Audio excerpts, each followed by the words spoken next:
Chicago is so good that I know every single song by heart. Okay, Lin-Manuel Miranda, just chill out, all right? Yes, oh, yes, oh, yes, I know, oh, yes, I know, oh, yes, I know. Ah, perfect. The gun. For the gun. Okay, I'm going to do a whole performance this as soon as is this over. podcast ends.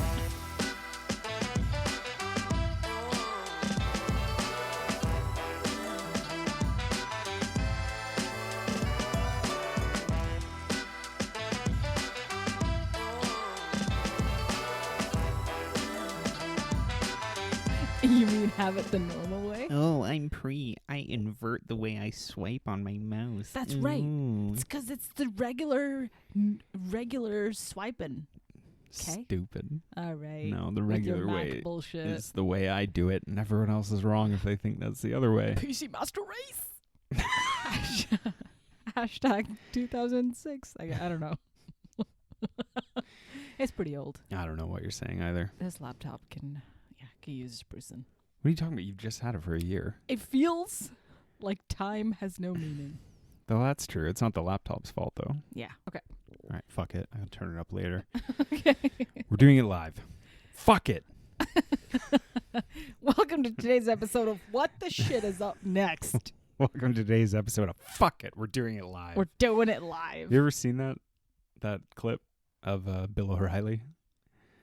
Which one? Because the man We're doing it live has clip. several gems. No, not that one. Oh, it's great. He's like getting ready for his show, and there is like I haven't seen it in a while, but like if I remember correctly, like you can't hear the people off camera, but he's like getting ready, and then he's just like, "Fuck it, we're doing it live." He's like really angry, but like the way he just like fuck it, and his hair kind of like flops while he like he jerks his whole body. I can imagine his just like face cheeks in the wind. Yeah. That's among some of my favorite media freakouts, along with Christian Bale, who I've told you about.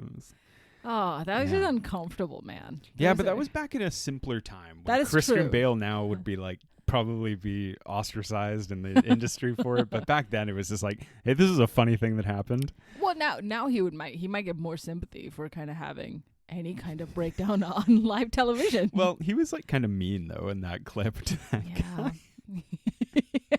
I love that you were like, he was so mean. It was hilarious. Jesus. How's it going? Oh man, I am stoked. Yeah, you're excited? Yeah. All right. Excited. So without saying what movie we're doing, even though people clicked on the episode and they know. Yeah, a little bit. Just like one word take. What do you think of this movie? How do you feel about it? Go. Funky. Do you like it? How I feel about it? Yes, I do like it. Yeah. This movie deservedly got whatever fucking mediocre rating it got, but I still like it. I think this movie rules. Yeah. I happen to think this movie is awesome. Yeah. You know, I mean, with any fucking heist film, it's either good or bad. This one's polarizing. I would argue that any film is good or bad. No. There's a lot of movies that are great. Like we have a whole podcast about it. Just scroll back on our feed and look at what we've done. Those some movies are great and they're all been covered on this podcast. There you go. Yeah. But like with a heist film, you either deliver 10 out of 10 or it just falls flat and you're like, "Oh, that was fucking stupid and I'm never going to watch it again." Can you give me an example of one? I'm trying to think of like TV shows, which obviously is not like a equal parallel, but the reason they're not equal is because they're not movies. You know what? That's kind of the thing. Also, what heist TV show are you thinking? Money Heist, I guess, which I've never seen, so that's the only one that comes to mind. I just mean like it's very direct. You can see it going in a linear way, and not that there's no like plot twists or anything, but with a movie like Ocean's 11, it blew my dick off. That movie was one of the best heist films I had seen when it came out. And then with 12, your expectations are skyrocketed already, right? That's what we're going to talk about. But can I say just one thing in defense of television? The episode of Friends from the 90s where they pull off the heist, when they get all addicted to OxyContin and then they rob Central Perk, that's a pretty iconic. If no one's seen that, go back. It's like, it's a real left turn, Babe, but Yeah. And you know what I heard that's really interesting about that? I heard that Quentin Tarantino originally wanted to direct that one episode of Friends, but he never did. And then he did ER, and people were like, well, this isn't quite as good. This heist episode of ER isn't quite as good. No, it's because everybody already has Schwimmer fatigue by the time they got to that point. So, yeah, like for a weird sitcom heist episode, Schwimmer is kind of the wrong one you want to focus on. You want to be, it's more of a Joey thing. It's definitely a Joey thing. Yeah. Although, side note, Joey's TV show episodes is fucking great, and I highly recommend it still. Continuing Every onwards. single one is a heist. Yeah, so I agree with you. I have more questions for you. Hit me. What movie or movies, so maybe one or two, Mm-hmm. have you seen more than any other film in your life? Harry Just Potter. like off the top of your head. Yep. Harry Potter, Lord of the Rings. One more. Give me one more. Fucking Contagion. Now that Yeah. I'm just because of recent events of our life where 3 years don't mean anything anymore. Post 2020, I think I saw Contagion because I'm an emotional cutter, so I watched that a whole bunch. That's interesting because Contagion is a Steven Soderbergh film, and I happen to think it's actually one of his best movies. Me too. And to be, not to toot my own horn, I thought that before the pandemic.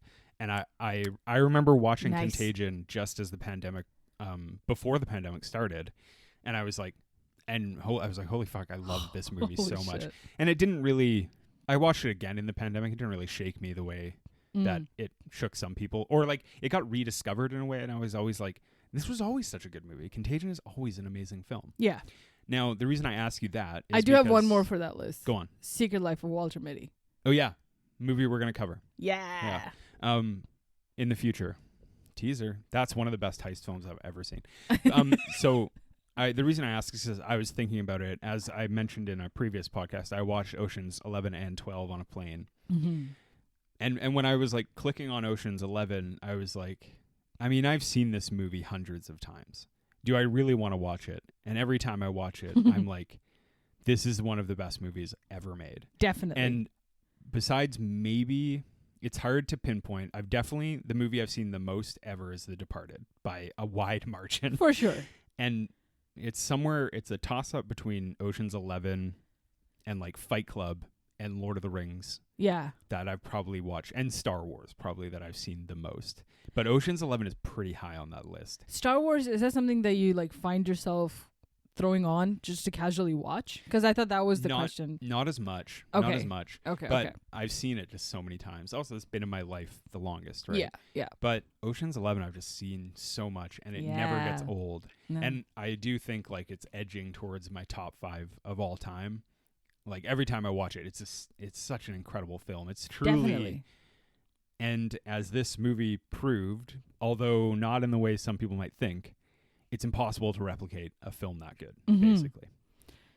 Hard agree. Yeah. Oh my God. I mean, forget the whole stellar studded cast, like just who's who ensemble of like fucking Clooney, Damon, Pitt, and Roberts. Even if they had half the people in that film, it would have still been a banger. And I'm just glad he like roped up all of Hollywood for one masterpiece of a film. I also think, and I'm going to lead into another question for you about this. Steven Soderbergh is such a smart man. Yeah. That he knew before even bothering to try that he would never replicate Ocean's 11 again. Yeah. Which is why this movie is the way that it is. And for better, I think. Because my whole thing about this movie, and I'm sure it's been said before, I have to also mention that a large impetus for me to reclaim and rewatch this movie for myself was on theringer.com, which I've professed to be a fan of. There's a couple people who they've made a Rewatchables episode about this, and there's a couple people on their staff who have talked very fondly about this movie. Yeah. And it wasn't until I heard that I was like, I should check that out again. So if anyone wants to listen to a better produced, more professional podcast, go to the Rewatchables and listen to their episode. It's great. But like, also listen to this one, because if you like this movie, you like this movie. So my question out of that is, where do you rank Soderbergh? Not necessarily rank, but like, what are your feelings about Steven Soderbergh in general? Oh my God, what a fucking prodigy. Wasn't he a baby when his first movie came out? Yeah, he was a literal baby. Swept like all the biggest awards with like, of course, right next to the Tarantinos of his time. And he was only, what, 23, 26? No, he was a literal baby. He was a huge Yeah. baby. Mrs. Soderbergh had to carry him He up kind on of looks stage. like a baby right now, too, Yeah. to be honest. Sweet. Smooth head. Smooth head, yeah. But like, because I sometimes sort of forget about Soderbergh, and then every time I watch one of his movies or rewatch one of his movies, I'm like, oh yeah, he's probably one of the most important working directors like around right now. Not because he always makes great movies, but because besides being a virtuoso, essentially, he is like, he makes important innovations and takes important steps with film in a way that I don't think lots of great filmmakers do. Totally. For good reason, which is like totally fine. But Soderbergh seems to be unafraid to try almost anything, including making films in all genres and using strange, weird digital techniques, embracing streaming, and like it's really admirable what he does, even though he doesn't always hit the mark, in my opinion. No, that's what makes him super important. Totally. Now that we're kind of talking about the guy himself, I read a little thing about him not being a fan of possessory credits. What that really means is that he prefers not to have his name like front and center of a movie. Like the start of a film. Like you would almost never see Steven Soderbergh like as the first thing. Soderbergh film. Yeah, which is not the case for other bigger directors, right? Because they want their shit. I mean, we just watched Guy Ritchie's The Covenant, a movie which was perfectly acceptable but didn't need to be called Guy Ritchie's The Covenant. Just call it The Covenant. Yeah. Although, man, now that you mentioned Guy Ritchie too, I'm thinking like Ocean's 12 has a lot of Guy Ritchie vibe to it. Now, okay. But wait, let me come back to the... I have can I just have a tangent about Guy Ritchie? Yes. But when you're done? Yeah, definitely. Let's hop into Guy Ritchie right after.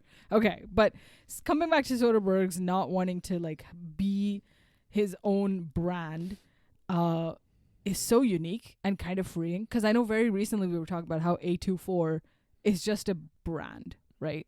A24 presents itself as our movies are XYZ type of movies for XYZ type of audiences. Like Blumhouse is an XYZ type of production that audience house. Means no audience. Yeah.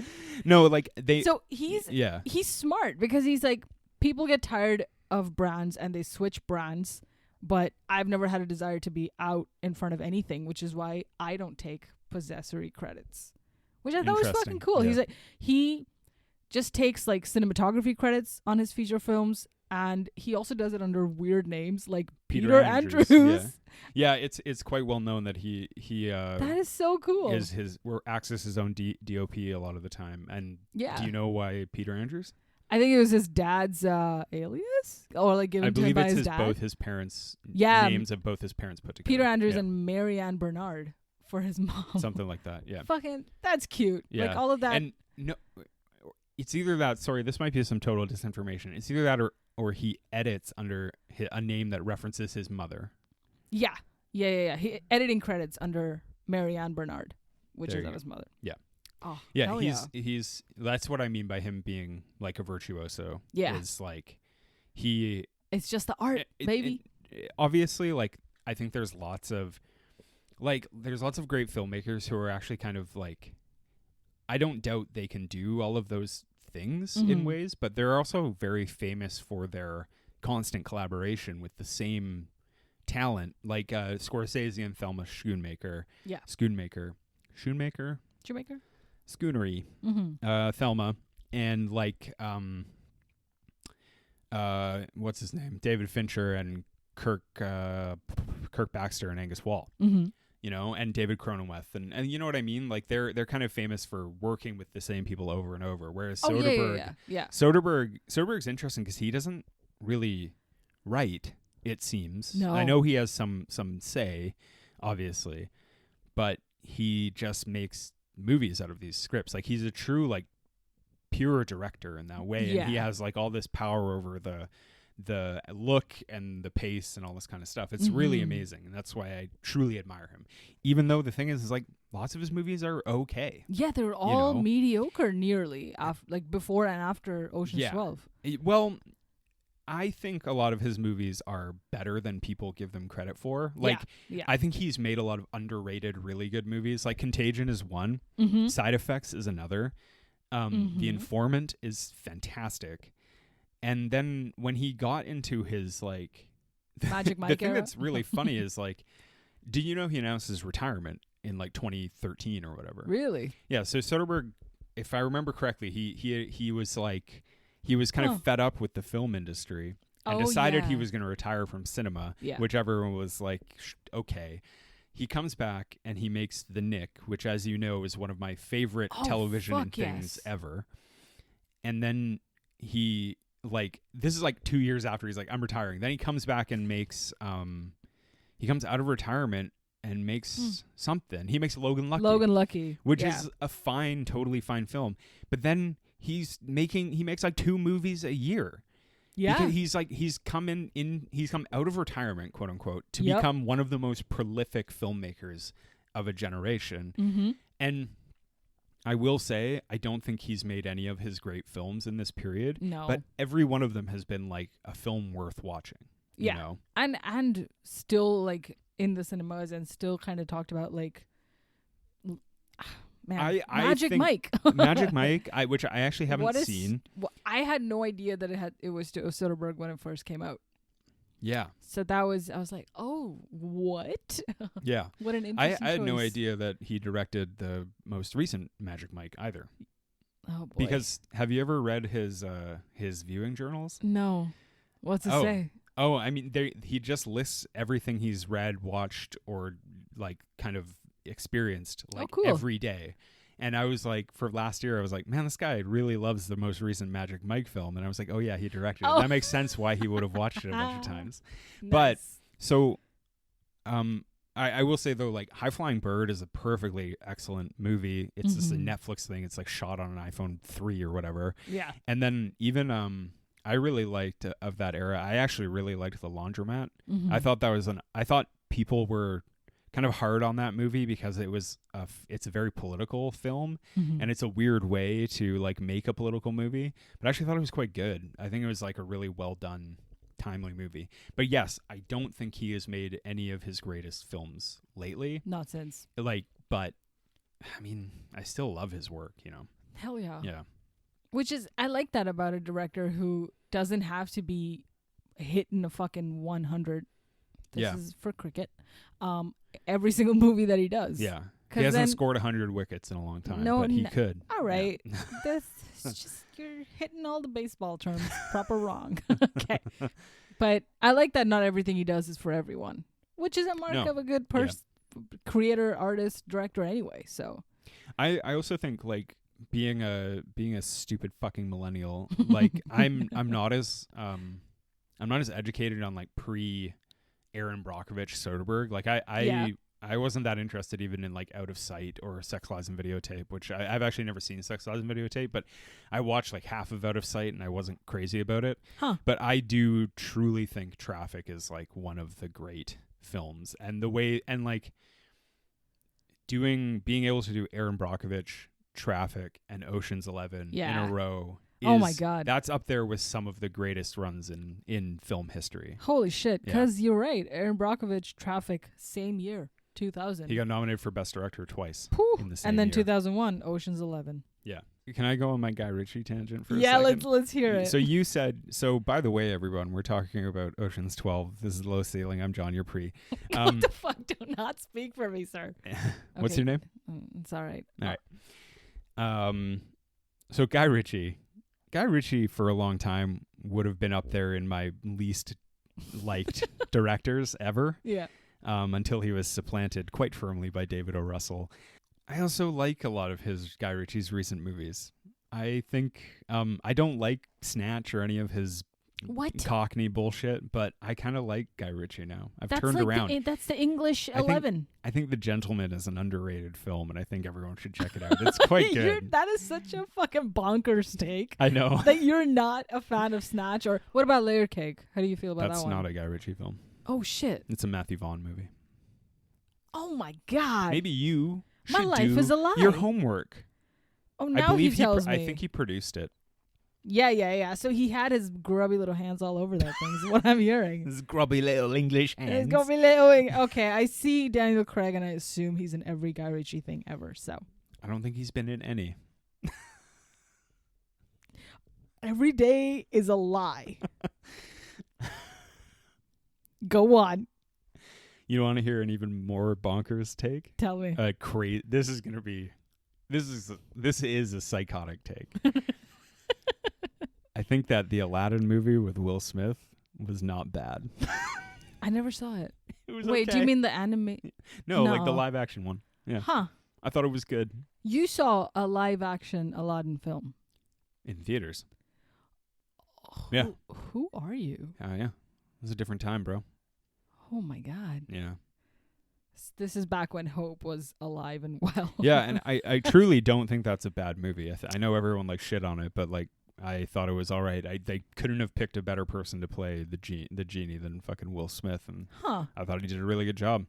What I'm about not that what about attached to the original Aladdin, so yeah. what about Ocean's 12 made you think of Guy Ritchie? It didn't make me think of Guy Ritchie. You brought up Guy Ritchie. Oh, I sorry. I mean, what about the tangent? Is that what it? What kind of point did you want to make that you were like, you know what? Let's come back to What Guy I was Ritchie. getting at was that Guy Ritchie fucking wishes he could make a film this interesting. That's what I'm getting at. Guy Ritchie is Sure. a perfectly serviceable and interesting enough filmmaker, Yeah. but he doesn't quite have the depth I think that Soderbergh can really achieve. And Soderbergh does a lot in this movie that certainly fails for a lot of audiences. There's a scene in it that fails for you and I, but Yeah. Soderbergh just can make something that is so delightful. And Yeah. the thing is, this movie is only delightful now. I think that if I had seen it in theaters, I would have been like, what the fuck is that?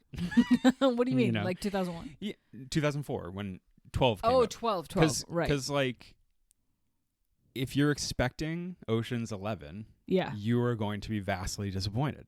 Yeah. But if you now are like, have been like, okay, I've come to the grips with the fact that it's not Ocean's 11. Yep. So what is it? You'll find that it's an excellent movie. And it does start with like Ocean's 11 energy.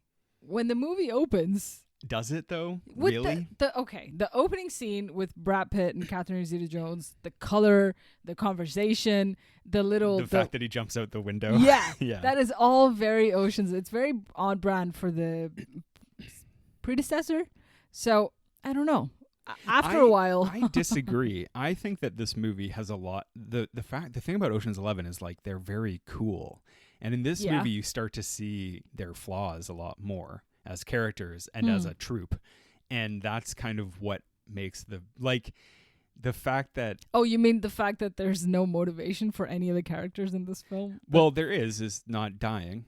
That's a pretty solid motivation. Yeah. But the fact that like they get all this money, but every one of them is still just the same old person. Like Yeah. none of them have truly changed. No, it's great. Like the scene where they go through who owes how much. yeah, And all of them have failed at whatever they're doing. 100%, Really. yeah. Or they're all just in the same stupid place that they were in, basically. That's what's so funny about it. Yeah. Yeah. oh my god, I do find that the Terry Benedict coming in to round up all the all the many ocean droplets to be like, all right, what I'm gonna do is spend a whole bunch of money going from location to location to find these guys. Yeah. Just call them. You're there. Terry Benedict has a lot of showmanship. We were talking earlier about how Terry Benedict, when he first appeared, started to look a bit like Dracula or just a posh Bond villain, whatever vibe he's got going on. They're all a bit extra. Yes. Every single character in this feels like they've been hit on the head and Yeah. now woke up to be like, what is that, my dear? Yeah. They all look and act like they're from a different time. The color grading Especially of the movie is Yen. different. Yeah, well, he's the best though. He's so great. That guy's filmography is just only Ocean's films because he's a gymnast. So he knocked it out of the park. Shortly before we get into the plot, Mm-hmm. I'm going to give away something that I strongly think about this movie. Yeah. And I'm going to ask you a question leading into it. Who is the main character of this film? Good question. Because I know who it is, and I'm about to tell everyone. What do you mean? I know. I know. It's obviously Brad Pitt. Is it? Yeah. Or is it Catherine Zeta-Jones? Okay. Because she's actually kind of the protagonist of this movie, which I find really interesting. Catherine Zeta-Jones is there to do what a cop does in a movie about thieves. But this movie is not about the cop/detective. I think We don't care about Catherine Zeta-Jones' motivations, whether she succeeds or not. I mean, obviously, we want our boys to be successful. I disagree. I think once we see the scene of her giving the speech in front of Europol, then her story kind of drives the film a little bit. You know? Is it her story or is it her huge personalities that are there in almost every other scene? I think some of this bias comes from her being a friggin' smoke show, which, my God, undeniable. But I don't know. And a great actress. I am not like peeling my eyes to like keep my attention on the film every time she's on screen. But like when Rusty or Clooney or like when the other characters are on. Here's the reason I think that. Which like I understand where you're coming from, but here's the reason I think that. Only one character truly goes through an emotional story, and it's her. Mm-hmm. You know? Yeah. Because like she ends up meeting her father in the end. Sure. Who she thought was dead. Who his death is what has motivated her throughout her whole life. Mm-hmm. And she's kind of driven to see it as it was all kind of a lie. Yeah. But then all of this is brought to her by Brad Pitt's character, who's like, hey, guess what? Your dad is still here. But no, because there's a very important point. There's a very important story point where she could not continue pursuing them. And she forges the signature of her boss. Yeah, okay. And makes it happen. Yeah. Sure. So she is one of the guys. She's one of the thieves. Well, and her showing up at the end. And I will mention, there's a freeze frame at the end of Catherine Zeta-Jones. True.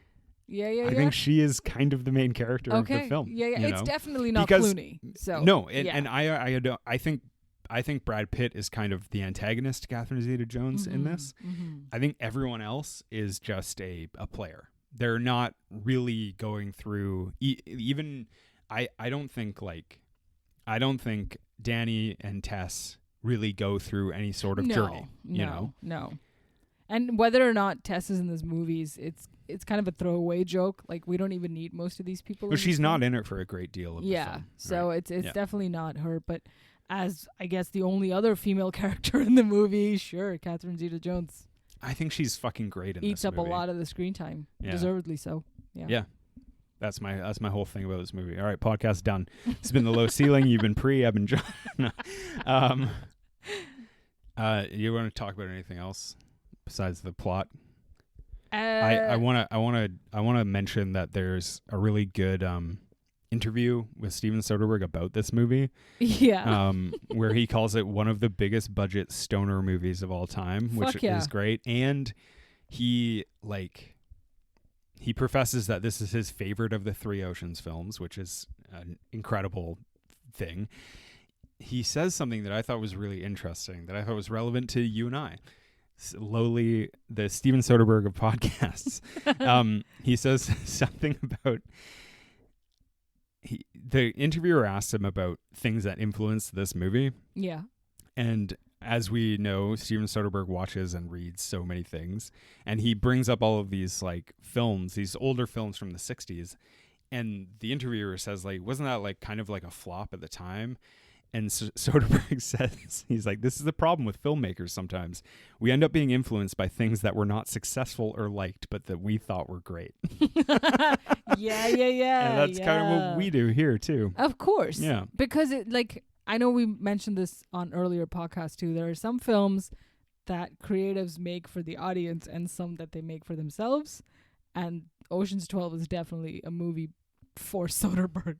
Yeah, and I think everyone involved in the movie is on the page of totally subverting the heist movie in a way. Mm-hmm. Is like everyone knows that they're going to turn it on its head, but they are kind of dangling the prospect in front of the audience. Yeah. Which I get would be upsetting to some people who don't like this movie, that it's like, it's a heist movie, and it's like, it is not a heist movie. It is not a fucking 'Cause heist movie. Almost every heist is a failure in this film. This is an art house heist.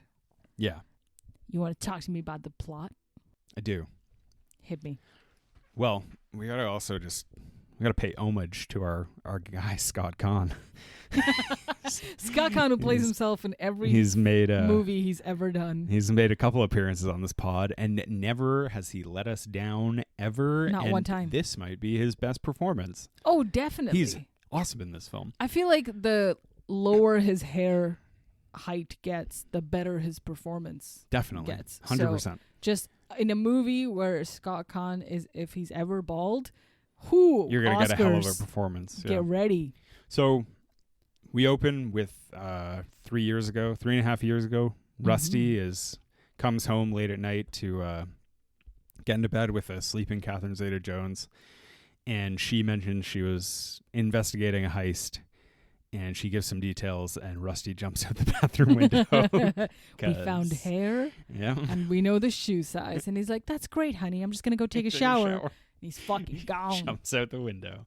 And then we have just a long sequence of Andy Garcia as Terry Benedict As trying Dracula. to find all of the Ocean's 11, all of which it's a very weird way to open the scene, but My God. the more I watch it, the more I enjoy it.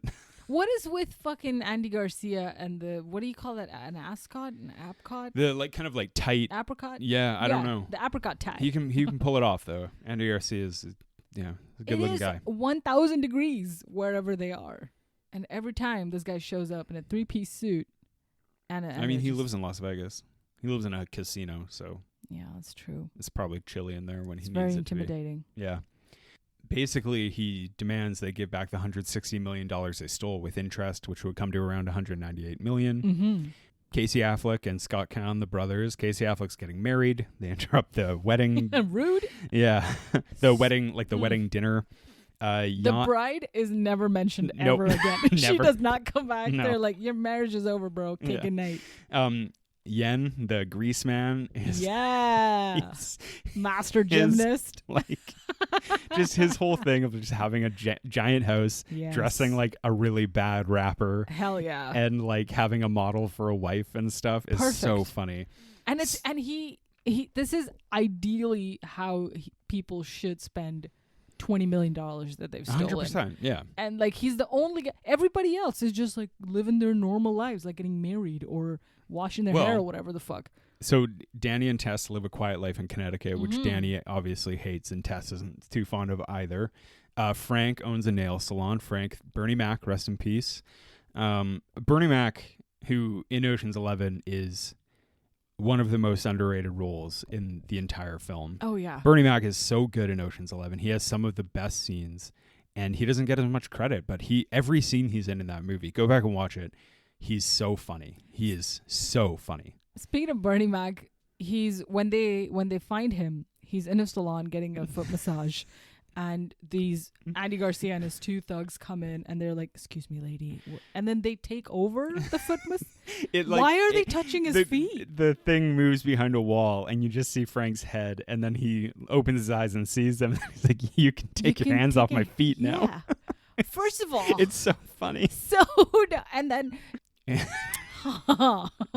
get your hands off his feet. And so Don Cheadle is trying to start a rap career with Jared Harris as I his love producer, it. and Jared Harris is fucking incredible. Fantastic. Can you imagine out English accenting Jared Harris? He's so fucking funny. And the way they're swearing and the phone is beeping for them to pick up, and it's Perfect. really great. Yeah. Linus he's just in a car. Andy Garcia just tracks him down. He's in a car. It's great. Perfect. Saul is just being a rich old man. Mm-hmm. Livingston Dell is being a really terrible stand-up comedian, which is also really funny. I gotta tell you that Just- whatever bit he does, it's fucking great. And it got me. It's really good actually. It's Mom? very Andy Kaufman-esque that he's doing. Yeah. And also when he sits at the bar and he's just like, "Thanks for letting me finish." He's like, "You're a funny guy." Funny guy. You know, in that moment is when I thought Andy Garcia's character, well, he's fucking great too, but if they had like another casting option, maybe Robert Downey Jr. could do it. Yeah, he could. Justice. Yeah. But the marquee scene is Rusty finding Topher Grace in his hotel room. Playing himself. Yeah. Just an dropping absolute... a hard R word. And as soon as the door opens. Yeah. Oh boy. Topher Grace, another unsung hero of the Ocean's trilogy. I swear to God. So funny. He's amazing. An unsung hero of life, actually, Topher Grace. I tell Don't you. you think? He's in like 3 things that I absolutely love, and then nothing else. I respect the man. Yeah. I love him. Yeah. I think he's fantastic.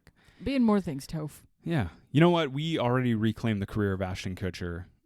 I don't think Topher needs our help, but they're both great. So there you go. Twins. Yep. And then Rusty's car blows up, which is awesome. Sick. That's just a great scene when he walks out and then they're talking and then he's Yeah. just in front of the car as it blows up. It's great.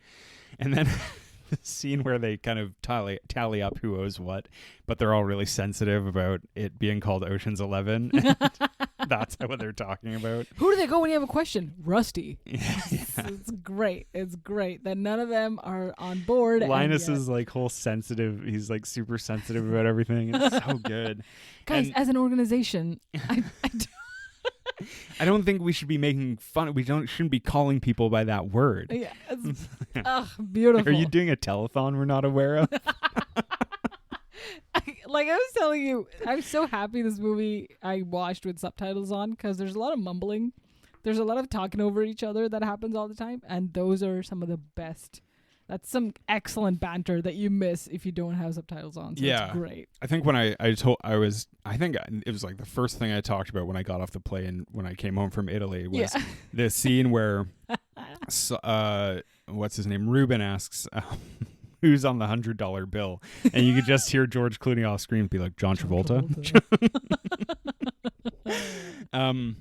So they can't work in the U.S., so they pop off to Amsterdam, which is where they go, and they may have a plan to steal the first ever stock certificate from the Dutch East India Company, which is in the house of an art collector who's also an agoraphobic who never leaves. That's the right. game, basically. Beautiful.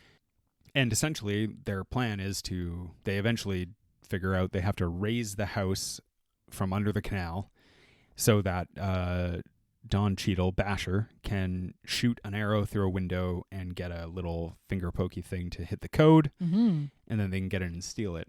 However, they get in there, and the Night Fox has beaten them to it. Oh, don. So 2 important things happen here. Yeah. Firstly, the Night Fox, they find his summons to tell them that he wants to have a competition with them.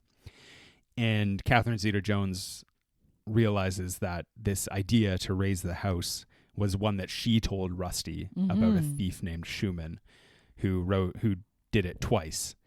And that's where he got the idea. So she suspects he's involved, and she kind of knows he's involved. Yeah. She is fascinated with the lives of thieves, not just because she's a detective, but her dad was not a great guy, and he passed away. But she's grown up on learning about all of these famous thieves, and she thinks Lamarck is one of the best of his times, and the only other guy who comes close is the Night Fox. His protege, the Night Fox. Who we find out is a man named Toulour, Baron Toulour, played by Vincent Cassel. What up? I've never really got Vincent Cassel very much. I know he's incredibly famous in France, obviously. He's quite famous in cinema in general. But I've never really quite enjoyed him as He's an the actor. Guy Ritchie of French guys. You know what, though? I like him in this movie now that I've watched it a few times. Nice. I think he's quite good in it. Yeah. You know, he's really good. The only other movie that I specifically quite like him in is, which is a really hard movie to like, is Irreversible. Oh, like, he's shit. very good in Right. Irreversible, which is like... rough. Don't watch that film if you No. guys like to be happy and enjoy your lives. Yeah, don't want, It's a really rough film, but he's excellent in it. Yeah. Because like I think the first thing I saw him in was Eastern Promises. Oh and my God. He's just a little too much in that movie. He goes hard on everything. He's he does, a little though. much. Yeah. Yeah. In that movie, though, Eastern I don't Promises, a casual watch. No. yeah. Another one. A more casual watch than Irreversible, Definitely. put it that way. You know what's funny? Because like when, just a little tangent on Cronenberg, Canada's great director. What was that movie that came out last year that was amazing that he made? Crimes of the Future. Kirsten Stewart. Yeah, Crimes of the Future. I remember listening to an interview with him where he said like he was like, yeah, I don't really like tell actors what to do unless it's like way out of Unless they're not doing a good job. Yeah, no, like it was like unless they're just like not doing, unless they're doing too much that it's gonna seem weird. And then now that I rewatched Eastern Promises and I'm like, yeah, he didn't really tell Vincent Cassel what to do because he's kind of doing a crazy amount. He's doing a little because that movie is like full of very chill performances. But he is just very like over the top in that film. He's a wacky guy. Yeah. And then, as I said, I made the mistake of rewatching Black Swan recently, and he's like fine in that, but I don't think he's like particularly special. I think he's just all right. Yeah. So Vincent Cassel is the Night Fox. He challenges them to a competition because Lamarck once said that the Benedict job in Las Vegas was the greatest. Must have been the greatest thief who ever lived, essentially. Totally. And Touler took that personally and decided he wants to steal the coronation egg, the Fabergé egg, from Rome. Yeah. He wants it to be a competition between the American thieves and his French, the French sensibilities. Yes. Cannot be offended by this bullshit. How dare they usurp his position as thief number 1? Yeah. And then, so the team gets ready to head off to do this job. Yeah. George Clooney and Brad Pitt put Yen in a bag, and then they lose the bag, which leads into my favorite scene of the last forever. I had to stifle my laughter on the plane when I watched this scene because it's so fucking funny. Who's in it? Casey Affleck. Yes. Casey Affleck is really good in this movie.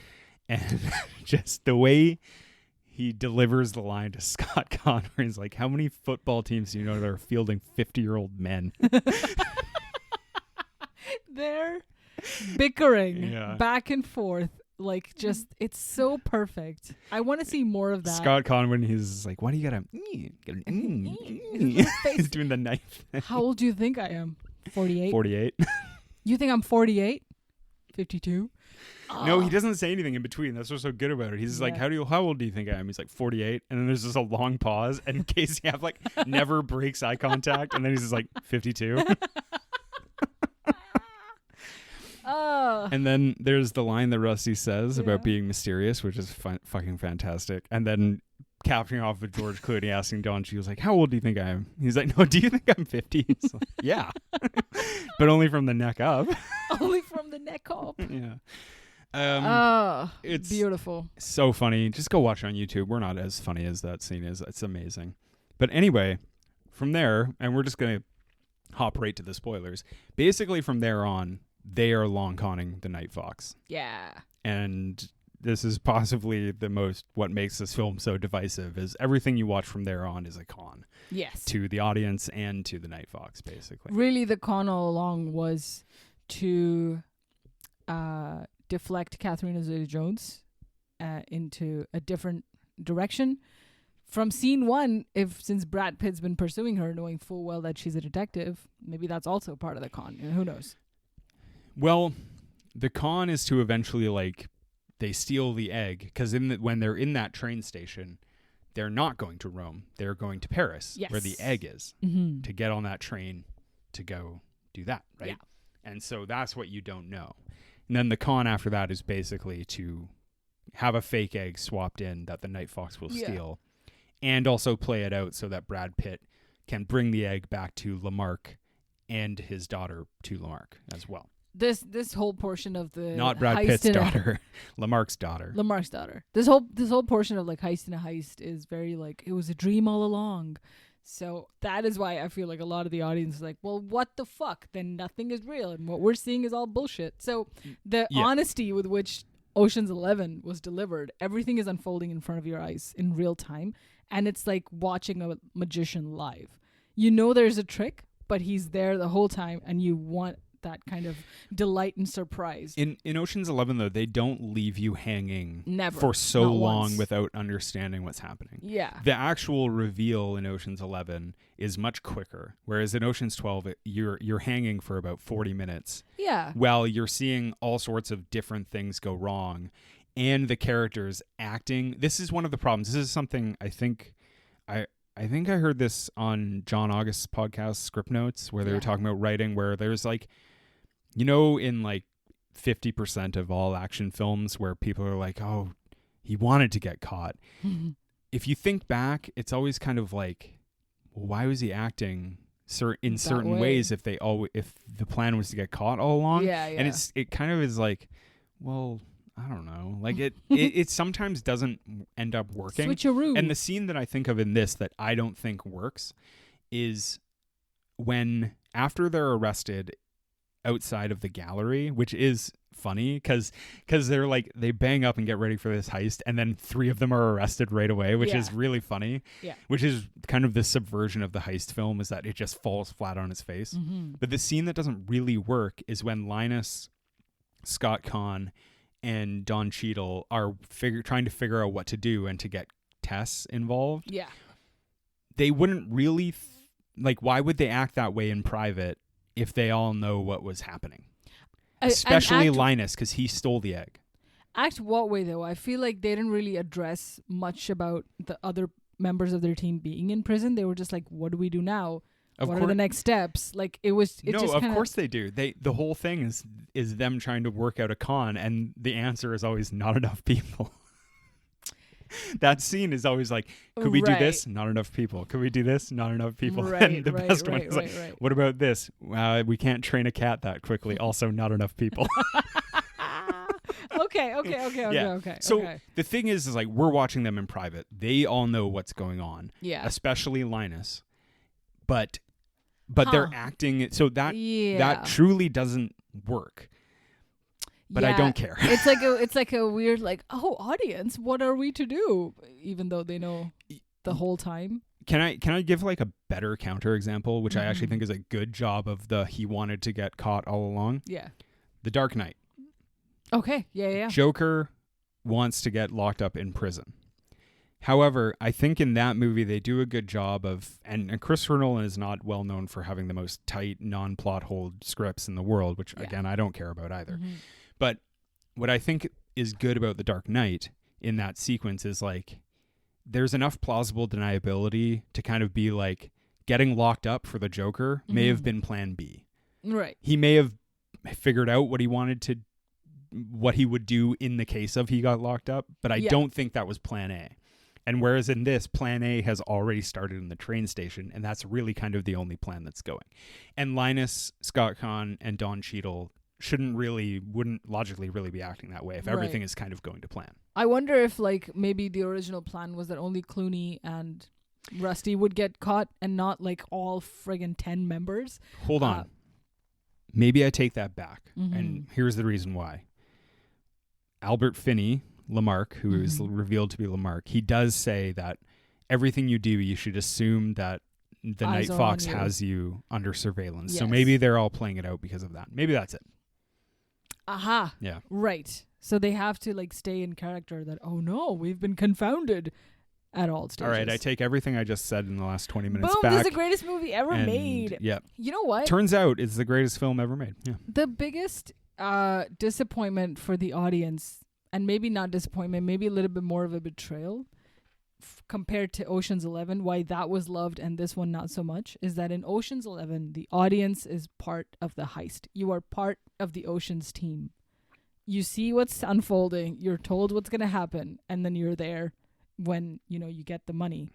But in Ocean's 12, you're just on the sidelines. Yeah. Like an audience, which is annoying. Well, here's the thing, and I find movies where the kind of the puzzle box idea of a film that it was kind of popularized with a film that's referenced in this film with The Sixth Sense and things like that. Yeah. The ones that work, like The Sixth Sense or Ocean's 11 a little bit or something else, they have that magician quality where when you think back, you realize the answer's been right in front of you the whole time. And in Ocean's 11, the answer is the fact that they built the vault, right? Yes. And then you're like, oh, it was more than just practice. Yeah. And it's been there the whole time. Correct. Whereas in this movie, they don't have that. They never give you, the audience, the chance to understand. No. You can never really catch on, right? Yeah. Because you're over here feeling like Andy Garcia's character, like he felt in Ocean's 11. And no one wants to feel like that. You know how every once in a while, like you and I will pause a thing and I'll proclaim, I'll be like, this is my prediction. People like that though. People like to be able to feel, it makes them feel smart. It makes them feel smart. That and people like to feel smart. Yeah. And this movie, so there's other things. I think I've watched one episode, unfortunately, and I'll never do it again, I promise, of that British version of Sherlock with Tim from The Office and Smaug the Dragon. Yeah. And it's terrible. And Martin Freeman. Yeah. And one of the reasons that I hate that show so much, or hated it when I watched it and promised I'd never watch it again, much like I said with Black Swan, was Sherlock is so smart that the show never really gives you a chance to figure it out, because Sherlock sees all this stuff that you have no possible conception of. Yes. And then you're just like, oh, okay, so I'm just a dumbass, and you can just... But it's also kind of like, it doesn't show you any of that. So 100%. Yeah. And that's exactly what Ocean's 12 That's kind of what this movie does too. Yeah. You were asking me earlier, can you think of an example of a heist film that is kind of on the same level where the payoff is good and you kind of stay with it? Will Smith's Focus. That's kind of up there. I remember not disliking that movie, but I don't quite remember I've only seen it once, so I don't quite remember the con of it. But like again, like the idea of like you staying with Will Smith's character and then Margot Robbie's character. Is there a twist in that film? There is a twist in that film, but the twist that even Will Smith doesn't know. So that was a cool part towards the end where he's like, George Clooney gets Clooney'd unwittingly. I don't recall what the twist is. Well, spoilers now, but he gets shot. Right. And maybe Margot Robbie doesn't know. But either way, for it to be like a realistic reaction. And then it turns out Margot Robbie's actually his mother. Margot Robbie's Smaug the Dragon. Can I give another bad counterexample? Yeah. A film. What do you mean another bad? No. Not that. If I recall liking Focus. I'm not saying that's a bad movie. I will give a bad counterexample, and I promise everybody that we will be covering both of these films in the future. Oh. Now You See Me 1 and Now You See Me 2 are bad versions of the heist with the twist trick at the end. Yes. Mostly because those movies are abominations upon this earth. I love them so much. And I love them desperately in my heart. I am not, maybe people have gleaned this, but I'm not really like a so bad it's good kind of watcher. I'm really not. No. They are good. What more attracts me to movies is like when people when I'm like, some people like this, but it's really bad. Yeah. And those movies are abominable. It's because they have, what is that 1% redeeming quality that we desperately want to latch onto? Yeah. Every movie has a little Woody Harrelson in it that makes it good. Yeah. And in this movie, it is Catherine Zeta-Jones. It is Rusty. It is the little chemistry between Matt Damon and Brad Pitt, Scott Caan and Casey Affleck.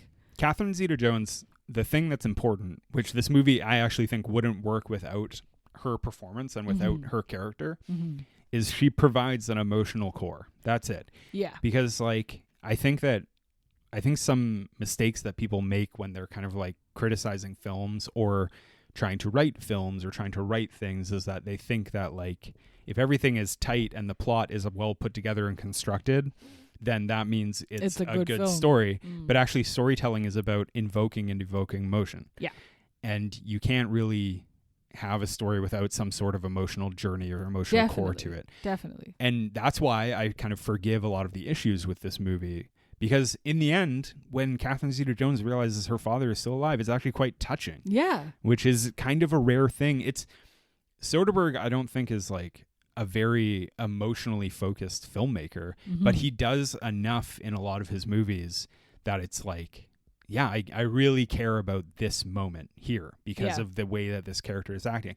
And like, for example, like in Traffic, when Michael Douglas gives the speech at the end, speaking of Catherine Zeta-Jones's husband, when he gives a speech at the end because he's been so affected by what happened to his daughter, you're kind of like, wow, like I'm really moved by something like that. Yeah. And this movie has that.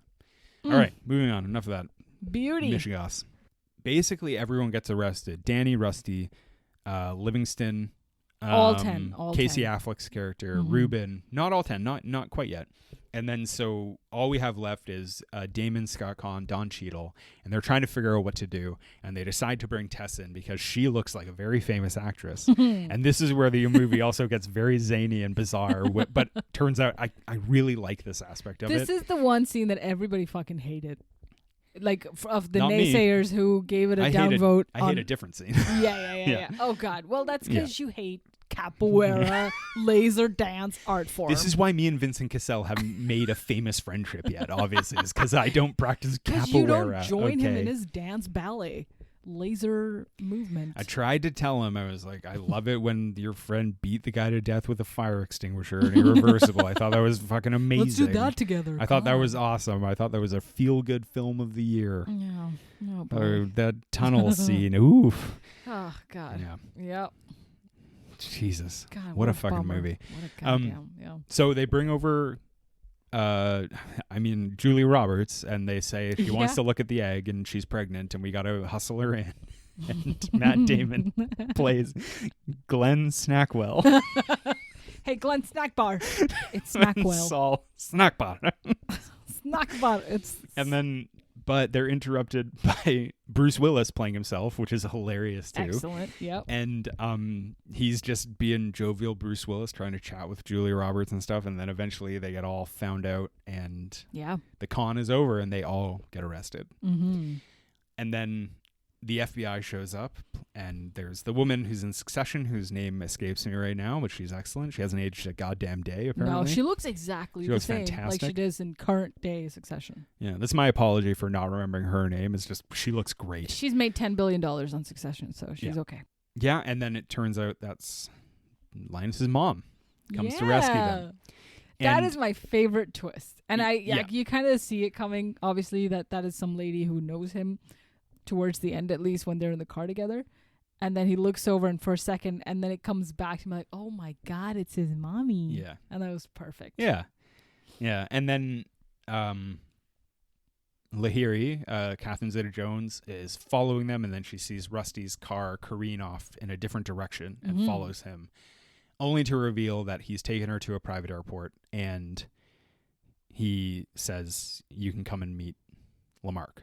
Your dad. Your dad. Dun, dun, Your dad dun. is alive. Your dad is the greatest thief in all of France, and you're a detective. And then we get on the plane, and we focus in on this bag, and the con is all kind of revealed by Danny and Tess to Lure. Mm-hmm. Do we have to explain it? Basically, they stole the egg on its way to Rome and replaced it with a different one, and Toulour stole a replica. Yes. And they still had the egg long before he ever even got close That's to right. it, basically. There's a cute little scene about why Catherine Zeta-Jones decides that this is the con that they're going to do. They're going to steal the egg because Lamarck had attempted and successfully stolen the egg. Right, yeah. And obviously his wife made him return it. Yeah. So to her, it's and that is such a cute key moment that she knows so many intimate details about this guy and his wife, and then towards the end, all of that ties nicely into a bow, and it's like, this guy's your dad, and your mom passed away, and she didn't want him to have terrible relations with you. Yeah. I like the scene with her boss, Maurizio, when he's like, you say the egg's going to be stolen, but you said the egg was stolen in 1983, so which is it? And she says both. Both. That's good. Yeah. And, Lamarck basically helped out Danny and Rusty with finding the egg before the Night Fox did. Danny and Tess explain this all to the Night Fox, who pays off Terry Benedict, even though he's not happy with it. And we unfortunately have to see the capoeira dancing scene, which is my least favorite scene in the film. I think it's dumb and stupid, and it doesn't seem very Soderbergh-y. Laser dance. Yeah, it wasn't. It's I very just Bob wasn't. Burgers-y, I I'll give you just that. thought it was silly. Yeah, and then we end with them all drinking and playing poker. What I want to do with my friends is sit around and play poker. You know what? As I was watching that scene, my whole brain was like, man, John would love this shit. I would, yeah. I do. I'm not a poker player, but No. maybe someday. But I do love card games. But a round table amongst friends, drinks, who wouldn't playing love cards. it? Yeah. Catherine Zeta-Jones can be there. Vincent Cassell. 100%. We can talk about Irreversible. It would be great. He's forced to teach you how to dance. Much like Rachel Weisz and Daniel Craig, I will talk Yeah. about the film that no one has ever talked to them about. I will ask Catherine Zeta-Jones all Zorro. about the Mask of Zorro. You Yeah. think no one talks about Mask of Zorro? No, man. Come on. No, Mask she's of Zorro is an undeniable classic that people still jizz all over. So. Sorry, she was in Chicago. Like, come on. Sure. Like, she's done so much since then, Yeah. you know? Which I'm not a big musicals girl, but Chicago. No, I've never seen it, but it won Best Picture. Chicago is excellent. Yeah.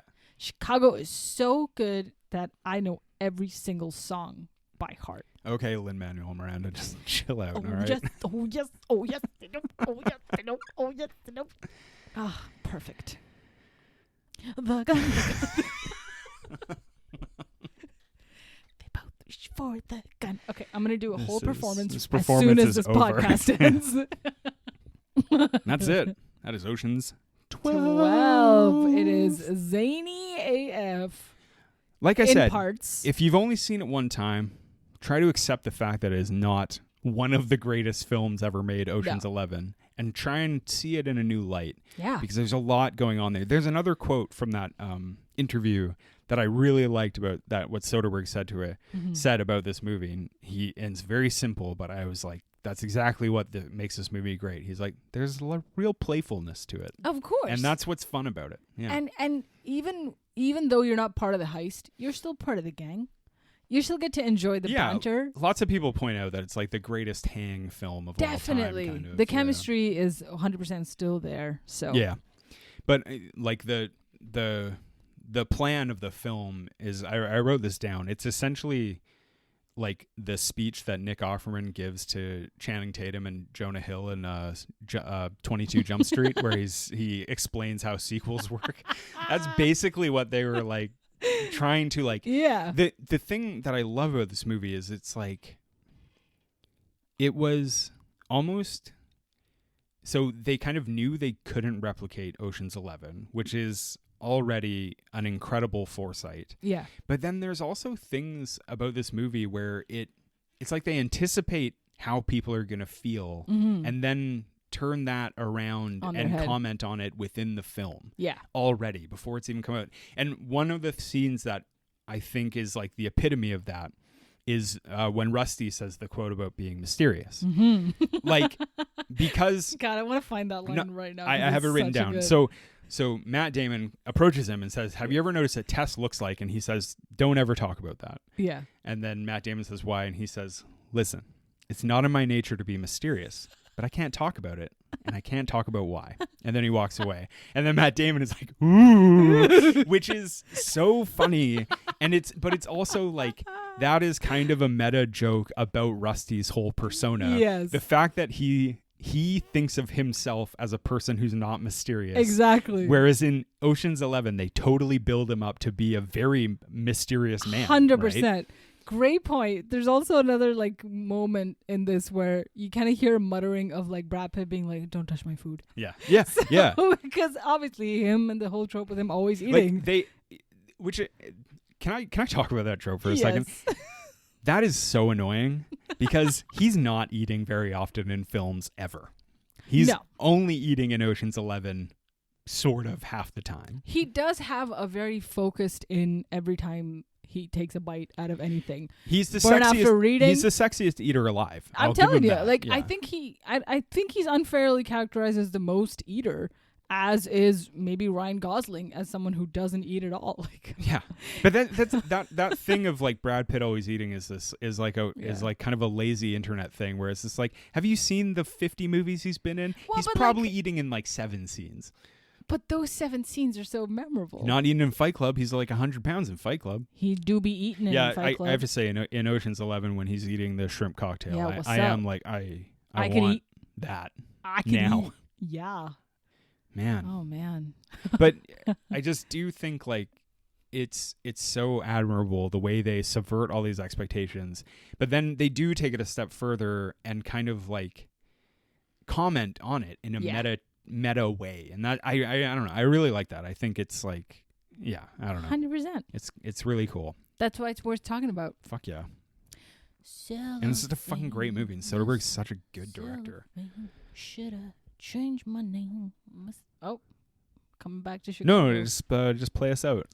Should I look right to me? Just go a little lower and keep going. Keep going. Come on. You've been listening to The Low Ceiling. We're gonna play out with our normal goodbye song. This has been The Low Ceiling on 106.9 The Rock. I've been Jon. And I'm Pri. You're supposed to be singing. Oh, you're supposed to be singing the outro. Just keep it real. Don't turn your dial. This is The Low Ceiling. We've been talking about Ocean's 12 here, and we're gonna play a little bit of smooth jazz to let you go on this sultry evening in Rome, Italy. Cut all that shit This is out. my radio presenter voice. It's been really lovely to have you put my voice in your ears. Stick them deep and stick them We wide. lost him 30 seconds ago. This is so long. This is longer than all of Ocean's 12 put together. Try out Ocean's 13. The gang's back together. This time there's 2 more. Hey, load the dice. Al Pacino's there. Ellen Barkin, who no one really cares about, but she does exist. Oh, Thank man. you. Any more ladies in that film? None. Yeah. Thanks for listening. Bye.